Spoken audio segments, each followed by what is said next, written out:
13 years of marriage ended with a 3-sentence email while I was patrolling a war zone. My name is Mark Callahan.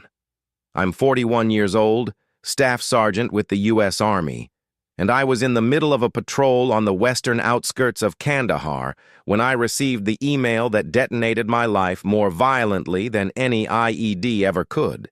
It came at 2:47 local time, marked urgent. Subject line: let's be adults about this. 3 sentences. No greetings, no apologies. Just a digital guillotine. Mark, I've filed for divorce.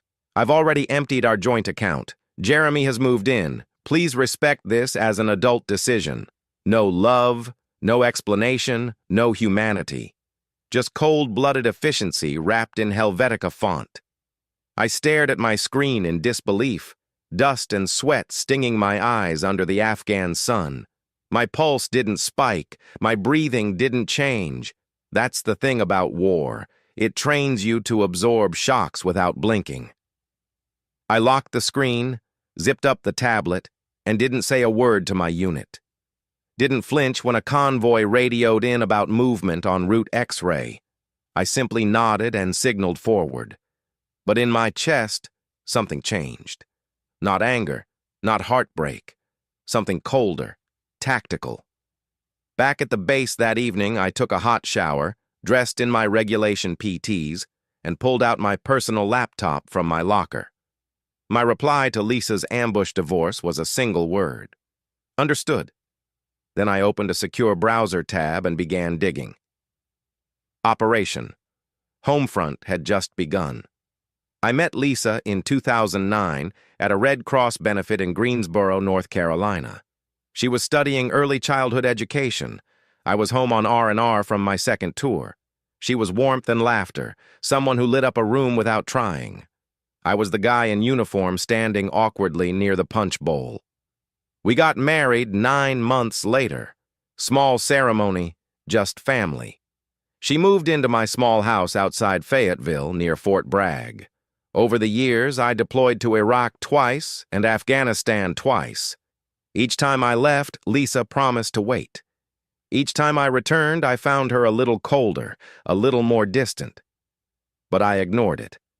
I chalked it up to stress, to loneliness, to the military life neither of us truly understood when we began. But this time, she didn't wait.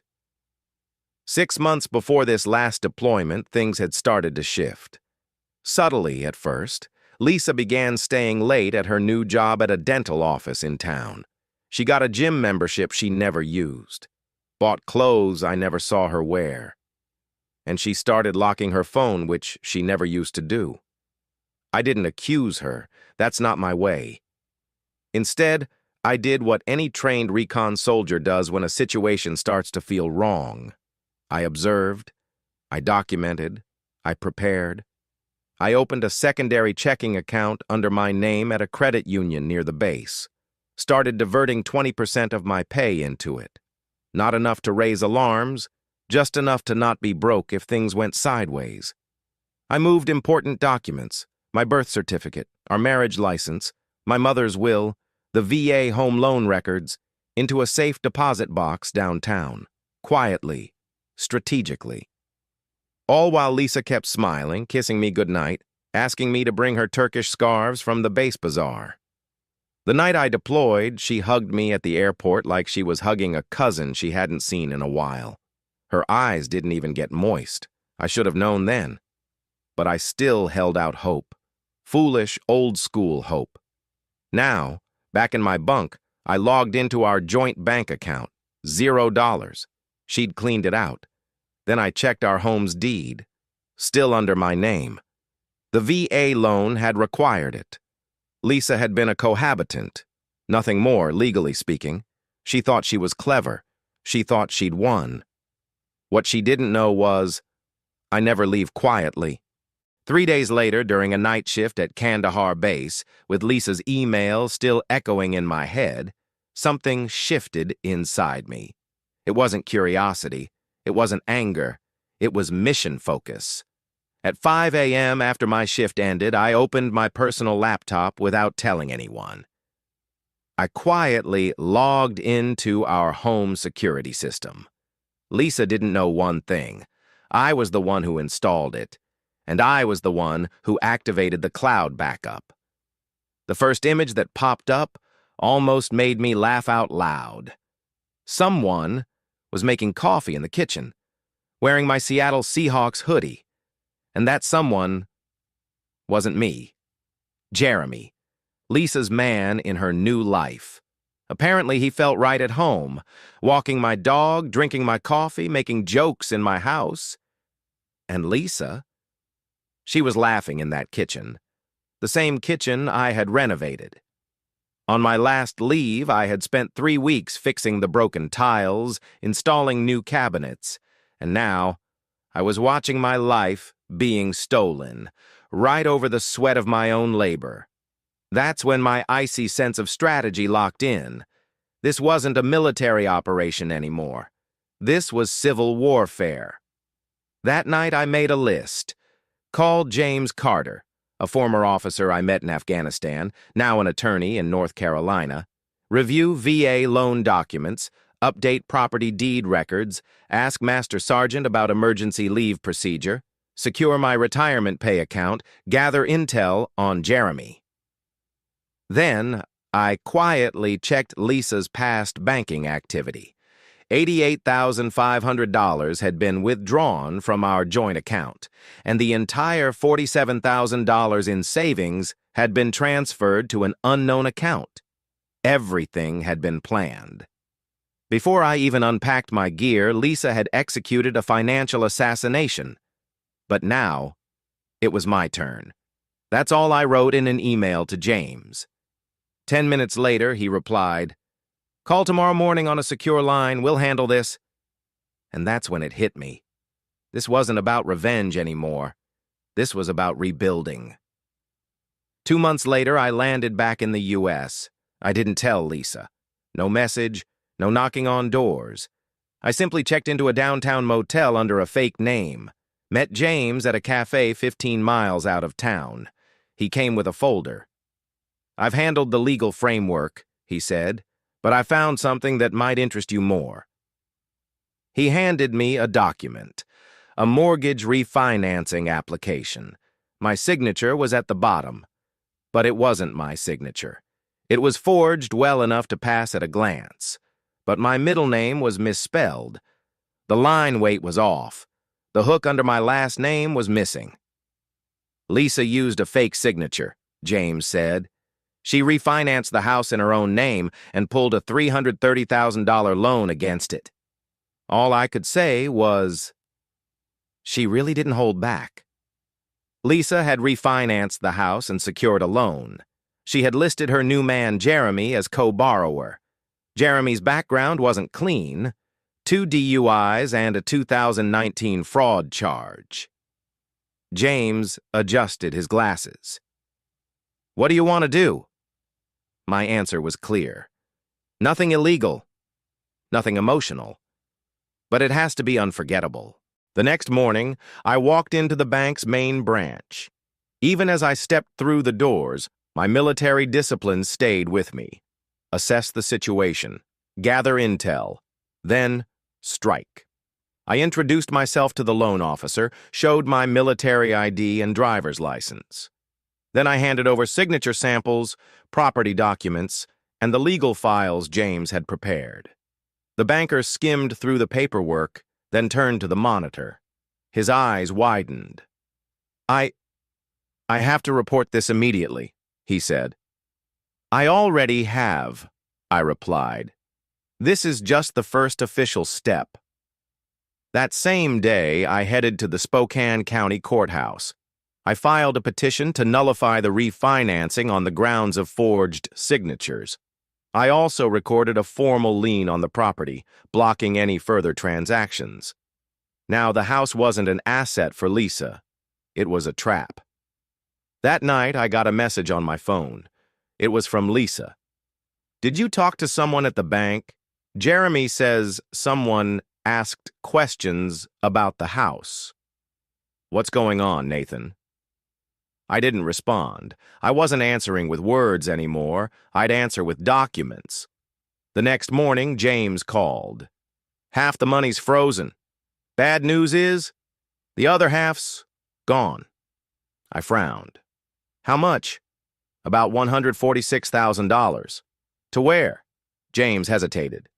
Name's Daniel Spencer, real estate agent, based near Spokane. Does that name mean anything to you? My whole body went cold. Lisa's getting ready to sell the house. The next day, James called again. I looked into Spencer. He's worked with Jeremy on 3 previous house sales. The women were always going through a divorce.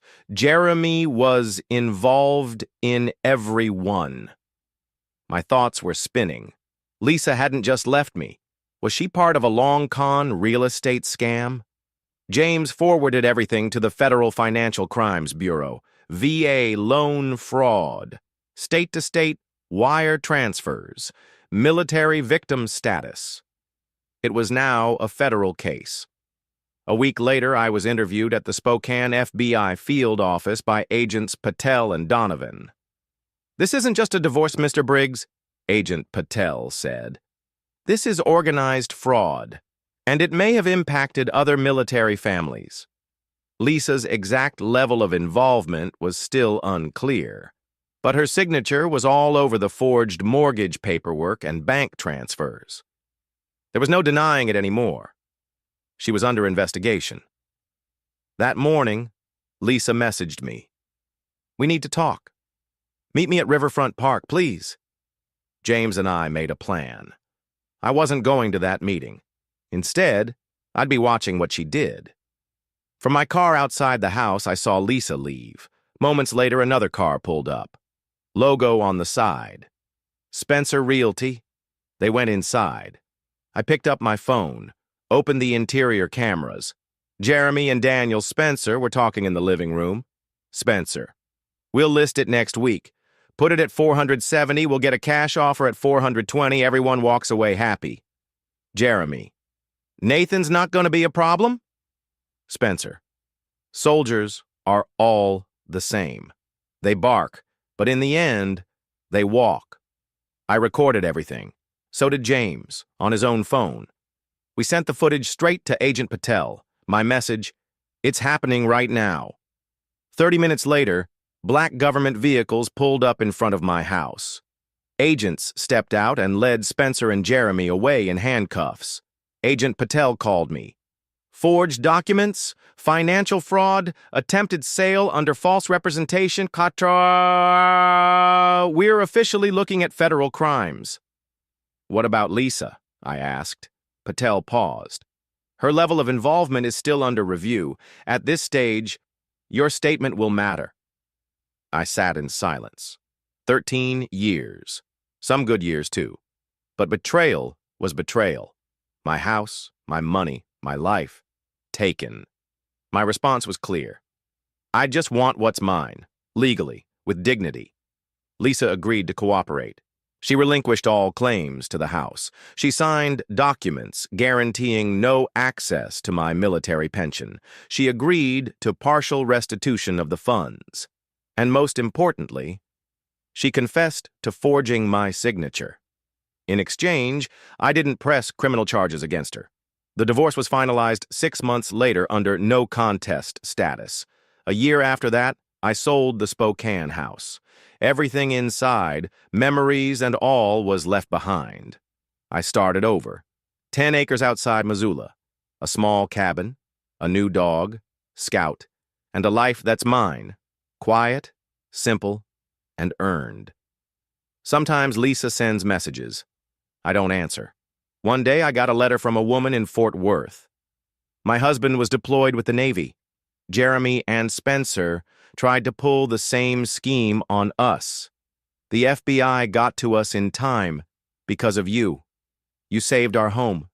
Thank you for not giving up. Megan L. I pinned that letter to my fridge. On nights when the silence feels heavy or the past creeps too close, I look at it. When Lieutenant Colonel Tom Harrison returned to the United States, The first ground he stepped on was in the outskirts of Spokane. He hadn't said a word to Becky. No message. No call. She was no longer his wife. But she was still at the center of his plan. Tom met up with one of his old college friends, James Carter, now a well-known divorce attorney in Spokane. Over coffee, he laid out his strategy. "Becky leaving you is one thing," James said, flipping through folders, "but draining your accounts, moving in with someone else, and trying to put her name on the house while you're still deployed, that's not just a messy romance. That's a tactical ambush." Tom nodded. "She doesn't even realize it yet, but she's gone to war with me." Step 1. Property records. The VA loan was solely in Tom's name, a major advantage. When Tom handed over the documents, it became clear that Becky's new boyfriend, Tyler, had already appeared in preliminary refinancing inquiries. A forged signature had also been flagged. Tom took a deep breath. "You know what that means, don't you?" James grinned. "Fraud, officially." The next morning, Tom went to the bank's mortgage department. He presented his ID, his verified signature, and exposed the forged documents. The banker went pale. "I have to report this to corporate," they said. "I already filed a report with the police," Tom replied calmly. That same day, Becky sent her first message. "Tom, someone at the bank said something. Jeremy says someone asked about the house. What's going on? We need to talk. Like adults." Like adults. Tom remembered that 3-sentence email from Kandahar. Same tone. Same distance. He didn't reply. Next move. Security cameras. Yes, Becky had replaced the exterior cameras, but she had no idea that the interior ones were still active and backing up to the cloud. Tom logged in from his laptop and listened to a conversation in the kitchen. Tyler. "Once the house is in your name, are we selling right away?" Becky. "Within a month or two. Buyers lined up. Cash deal." Tom played the recording for James. "That's their plan. Right there." James nodded. "They didn't just end your marriage. They're trying to strip you of everything you own." Next stop, the FBI. With VA loan fraud, forged signatures, and interstate financial transfers, this was now a federal crime. Thanks to James's contacts, the file was handed off to the FBI's Spokane office. That same day, Becky called. "Tom, Tyler's been arrested. Did you do something?" "What's happening?" Tom didn't answer. The next morning, as Becky drove away from the house, a familiar face showed up. Brian Kessler, a real estate agent who had known Tyler for years. He walked in holding a folder, listing photos, offer forms, everything ready to go. Tom watched it all through the camera feed. In the kitchen, Brian said, "We'll list at $460. Take $430 cash. Split the commission. Soldier boy's overseas. What's he gonna do?" It was all recorded. Tom sent the audio to FBI agent Laura Hayes. Her reply came within minutes. 10 minutes later, black federal vehicles rolled onto the street. Agents emerged and took Brian and Tyler into custody. When Becky returned home, she was met by agents on the lawn. She froze. Tom watched from a distance. After 13 years with this woman, he felt nothing. Agent Hayes called. "You helped us unravel a whole chain. Tyler's pulled this on at least 3 other military spouses. We've got audio, bank docs, forged signatures.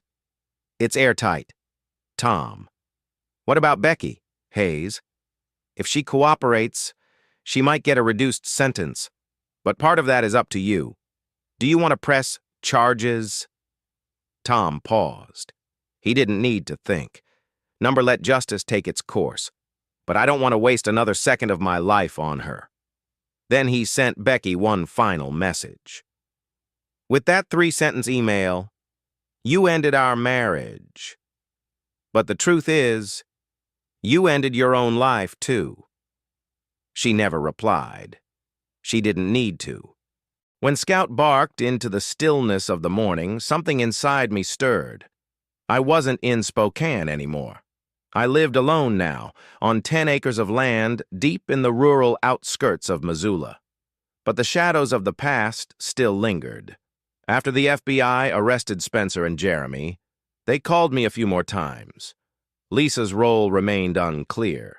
The documents showed she was complicit, but some agents still viewed her as one of Jeremy's victims. I didn't.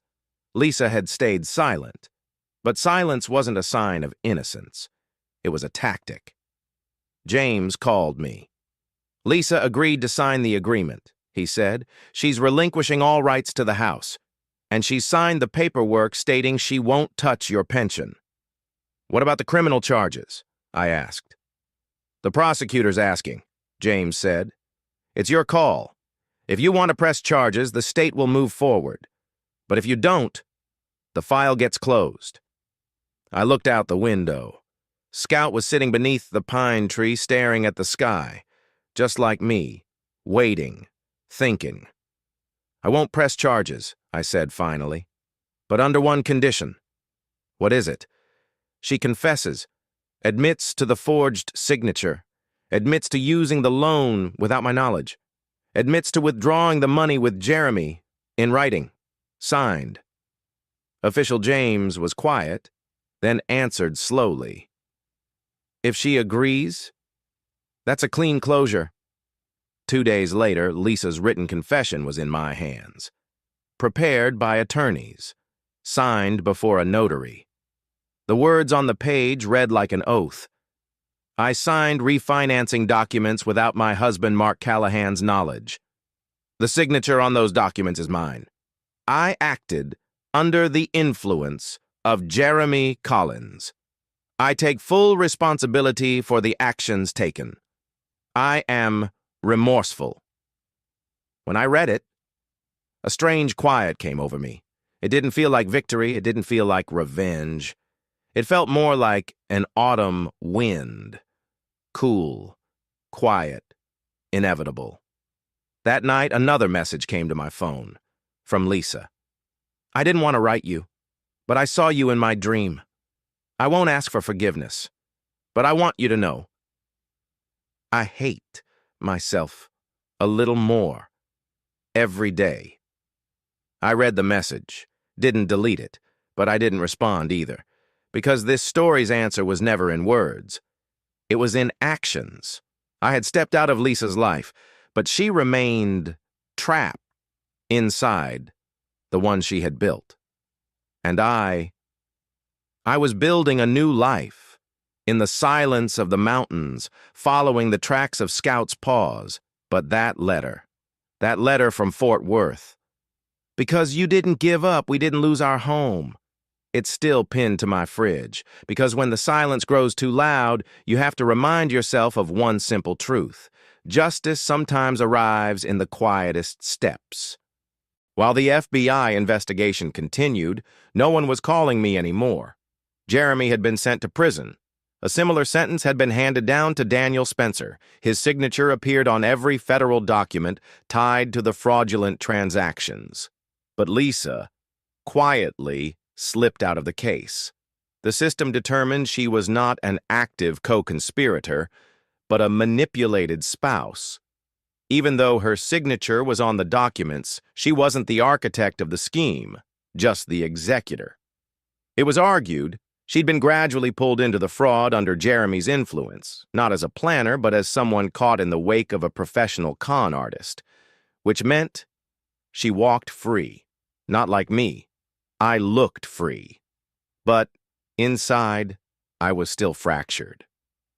Life in Missoula is simple, but clear. I wake up at 6:30, take Scout for a walk, then I make plain coffee in the kitchen, play a little country music, and maybe jot down a few lines in the notebook where I keep memories from my deployments. In the evenings, I watch the trees, listen to the sky go dark. But some nights, my phone buzzes, not from Lisa, but from others. Military spouses, veterans, survivors. And one line keeps showing up again and again.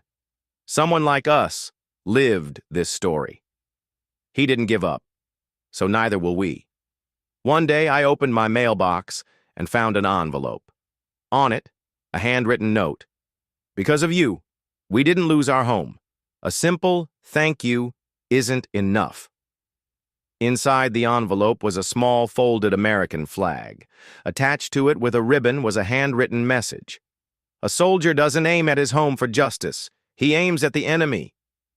Scout sniffed the envelope, then sat down beside me, as if he understood. And in that moment, everything inside me became clear. I wasn't just a victim anymore. I was a witness. And maybe my mission wasn't just to survive, but to carry this story. Since then, I've received only one more message from Lisa. Short, bare, strange. Are you okay? I replied with a single character, a period. No words, no explanations, no justifications, just a dot. Because some sentences should never begin. And some stories end right there. What about you? If you were in my place, what would you have done about Lisa? Would you forgive or press charges? If you've ever been betrayed like this, what healed you more, silence or confrontation? Let us know. Someone out there might need your voice tonight.